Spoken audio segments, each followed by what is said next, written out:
Good morning, everybody. Some kakre, some se ten reba. Ulang mana, khang amde.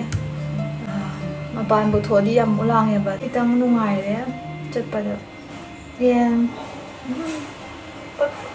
Ako na dum pa pressure dum khalle.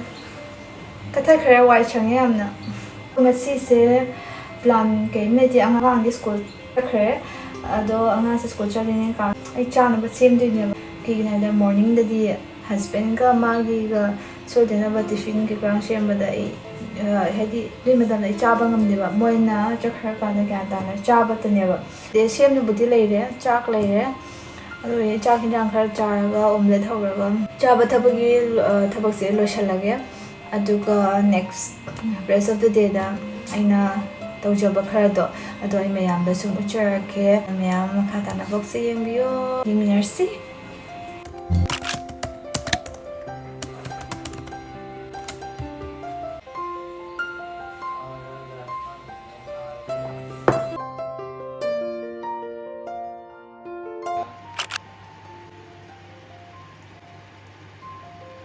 Panda thora ngasi kaida chakani ngasi shopping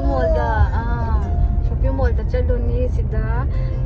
Reliance Central na routine ya de lei haiba mama mai kare ni du avocado da kaida ko de macha Reliance Central da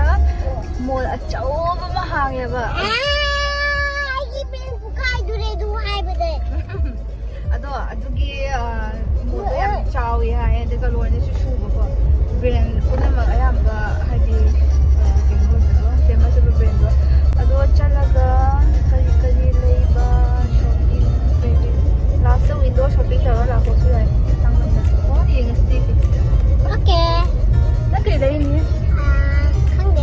khang de yo po se de deli sunlight sunlight no ne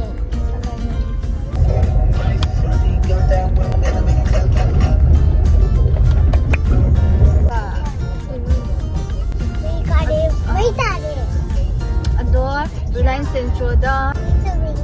do shopping dong ning de nang gi dress phaja ba stop to malaya ba ni rai thai no da de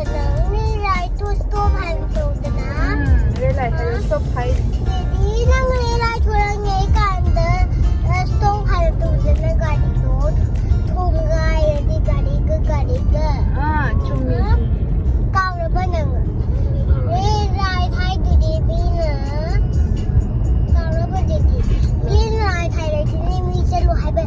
rai hai ni gadi chalu hai ba ni gadi ga thum gai ba phate chumi you are right gadi thum gai le di bi si ba kiko aduna daddy da disturb tong ko gari thobo matam da ko mama ke ko de alien da bau la ki no alien do khang de kagi lak ji kari batam da la ka ni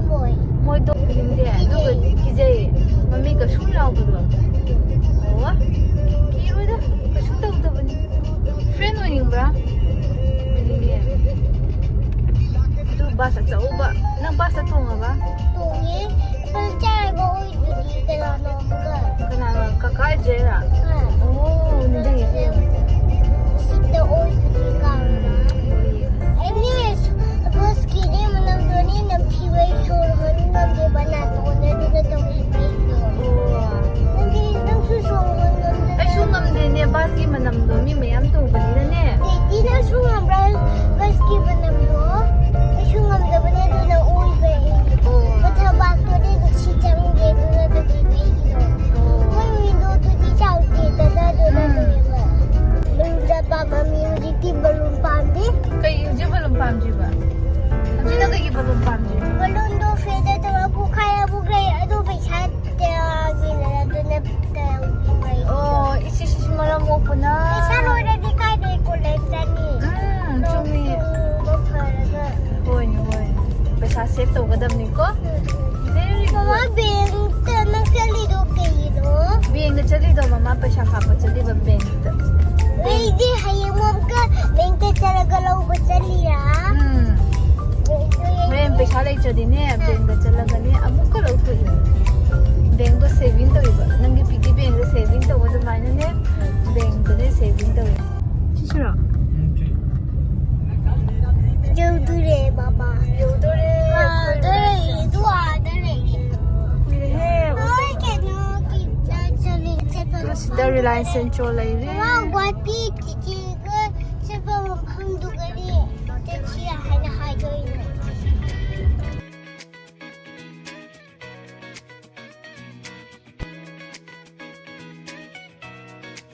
이게 좋아요. 이 좋아요. 하이다 하이.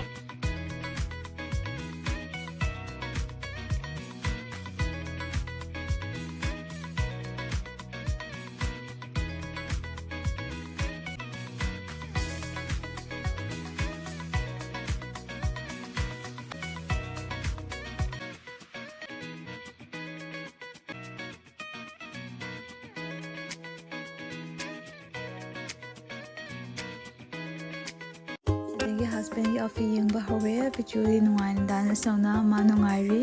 ꯑꯗꯨꯒ ꯑꯩꯒꯤ ꯑꯃꯨꯛ ꯌꯦꯡꯁꯤ ꯍꯥꯏꯅ ꯉꯥꯏꯃꯤꯟꯅꯔꯦ ꯑꯗꯨꯒ options ꯈꯔꯁꯨ ꯃꯥꯅ ꯄꯥꯝꯕꯗꯣ ꯂꯩꯍꯧꯔꯦ ꯑꯗꯨꯒ ꯅꯦꯛꯁ ꯌꯦꯡꯉꯁꯤ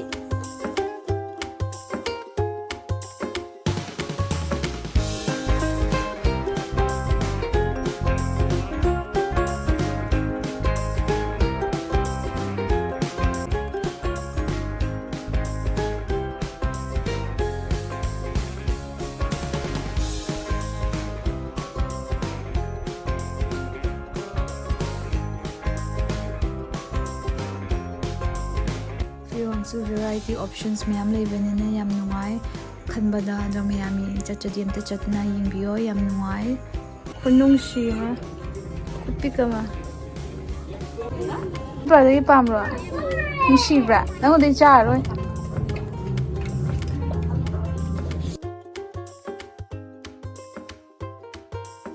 ꯑꯩꯈꯣꯏ ꯁ꯭ꯋꯥꯏꯁꯤꯗ ꯁꯨꯝ ꯌꯦꯡꯉꯦ ꯃꯥꯒꯤ ꯗ꯭ꯔꯦꯁꯁꯨ ꯑꯩꯈꯣꯏꯒꯤ ꯄꯤꯆꯨꯒꯤ ꯑꯗꯣ ꯗ꯭ꯔꯦꯁꯁꯦ ꯃꯥꯅ ꯄꯥꯝꯕ ꯅꯠꯇ꯭ꯔꯒ ꯑꯩꯅ ꯄꯥꯝꯗꯕ ꯑꯣꯏꯔꯦ ꯐꯕ ꯁꯨꯁꯇꯨꯗꯤ ꯂꯩꯔꯝꯗ꯭ꯔꯦ ꯑꯗꯨꯅ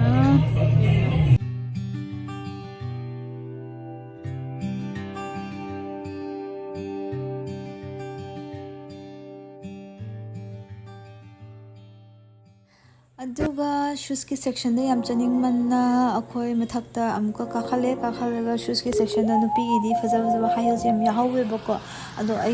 ꯑꯗꯣ ꯁ꯭ꯄꯣꯔꯠ ꯁꯨꯁꯒꯨꯝꯕ ꯑꯩꯗꯤ ꯄꯥꯝꯕꯅꯤꯅ ꯁ꯭ꯄꯣꯔꯠ ꯁꯨꯁꯇꯣ ꯂꯩꯒꯦꯅ ꯈꯟꯖꯕꯅꯦꯕ ꯑꯗꯣ ꯄꯤꯛꯆꯔꯒꯤ ꯅꯦꯛꯂꯦꯁ ꯃꯆꯥ ꯃꯆꯥ ꯑꯉꯥꯡ ꯌꯥꯝ ꯅꯨꯡꯁꯤꯕꯒꯤ ꯑꯗꯨꯁꯨ ꯍꯥꯏꯐꯦꯠꯇꯪ ꯌꯦꯡꯍꯧꯔꯒ ꯁꯨꯝ ꯀꯥꯈꯠꯂꯦ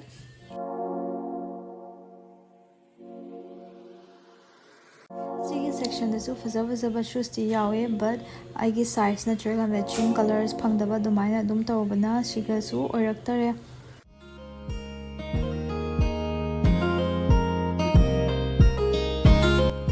ꯁꯤꯗꯩ ꯍꯜꯂꯁꯦ ꯍꯥꯏꯅ ꯑꯩꯈꯣꯏ ꯍꯟꯕꯒꯤ ꯊꯣꯛꯂꯛꯑꯦ ꯍꯁꯕꯦꯟꯒꯤ ꯑꯥꯎꯠꯐꯤꯠ ꯈꯔ ꯂꯩꯔꯒ ꯑꯩꯈꯣꯏ ꯑꯗꯨꯝ ꯊꯣꯛꯂꯛꯑꯕꯅꯤ ꯁꯤꯗꯒꯤ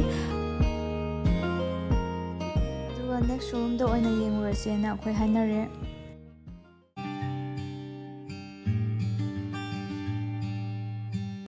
ꯐꯥꯏꯅꯦꯜꯂꯤ ꯑꯁꯤꯒꯤ ꯁꯣꯔꯨꯝꯁꯤꯗ ꯑꯃꯨꯛ ꯆꯪꯉꯨꯔꯦ ꯁꯤꯒꯤ ꯁꯣꯔꯨꯝꯗꯁꯨ ꯐꯖꯕ ꯌꯥꯎꯋꯦꯕꯀꯣ ꯑꯗꯣ ꯑꯩꯅ ꯈ꯭ꯋꯥꯏꯗꯩ ꯄꯥꯝꯃꯤꯁꯦ ꯑꯣꯐ ꯋꯥꯏꯠ ꯅꯠꯇ꯭ꯔꯒ ꯋꯥꯏꯠꯇ ꯑꯩꯅ ꯗꯤꯁꯥꯏꯠ ꯇꯧꯅꯤꯡꯕ ꯑꯗꯣ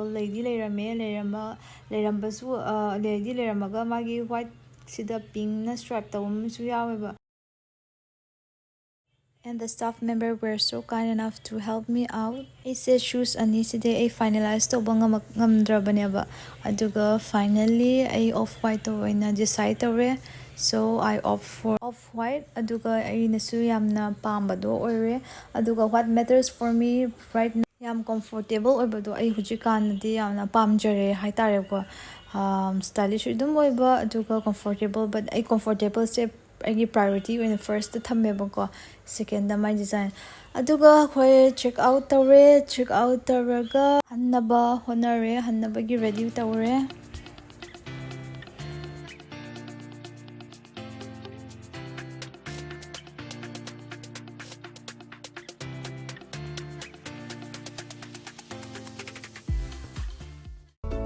ꯑꯗꯨ ꯃꯌꯥꯝ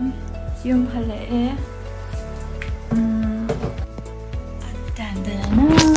ꯍꯜꯂꯛꯑꯦ ꯑꯩ ꯏꯪꯂꯤꯁ ꯈꯪꯗꯦ ꯈꯨꯐꯥ ꯑꯃ Do mayam yumdi halae kuire khara ngakti oireko ai ngasi leirakpa se tan tanana ai investment oina ai shoes anauba leira mayam da sum share tawke ko aina leipa ko dum chaluba ko penina ai long day ai mayam ga purakpanina mayam ga share tawke sum share tawke ai hana shoes pudi leiba do se aina investment oina aina long time sizinabagi ko aina leijabani brand na Skechers tagi with air cool memory foam yamna comfortable oiba sagate bane yamna aduga tongba sakthi na nunga aduna ai se aina yam pamaba yam pamna leira bane aduga yengasi unboxing oops nako cheer leire aina sigi shape se yam pamba hai tare aduna ai si yam pamna lei si phajar my design se phajabane ba aduga sonana font ka sina na sumai tawi ji kandi yam chana bane ba aina white se yam pamba off white or su yai aduga pura white or su yai aina yam pamjaba ba atoba color ri yamna thoina ai pamjalu jaba aduga sise aina ahanba aina ubagane moy chu option ani pireba aduga option ani do aina sise yam pamu bai tare my design se aduga khadi engonda yam mitaru haiga ja mi den yam pamu reba ada chile amadana pink side pink kaino taweba tongna yenge wen phajar madi khadi phajai yamna hana soksi upage tonge yengasiko